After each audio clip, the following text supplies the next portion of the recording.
Hello guys, welcome back to our channel. இன்றைக்கி நம்ம இங்கே இருக்கிற நண்பர்களே, சத்தி டு ஈரோடுங்க. நேற்று நைட்டு வந்தோம், மறுபடியும் இப்போ இருந்த ஈரோடு சத்தி கிளம்பிட்டு இருக்கிற நண்பர்களே. நிறைய பேர்த்துக்கு ஈரோடு டு சத்தி ஹைவே நிறைய பேர்த்துக்கு தெரியாது. இப்போ ஹைவே போட்டாங்க. டோல்கேட்டு விரைவில் டோல்கேட் கவுந்தப்பாடி தாண்டி ஒத்தக்குதிரைங்கிற இடத்துல டோல்கேட் போட போகிறாங்க நண்பர்களே. பாருங்கள் எப்படி போடுங்க. Four lines.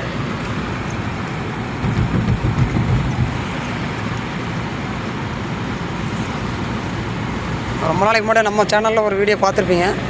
அப்போ பாதி வீடியோ ரோடு கம்ப்ளீட் ஆகாத இருந்தது. இப்போ ஃபுல்லாகவே கம்ப்ளீட் ஆகிடுச்சு நண்பர்களே. 1.5 மணி நேரம் வர ட்ராவல் ஈரோடு சத்தி 1.5 மணி நேரம் வர ட்ராவல் இப்போ 3/4 மணி நேரம் ஆயிடுச்சு. பாருங்கள் நண்பர்களே,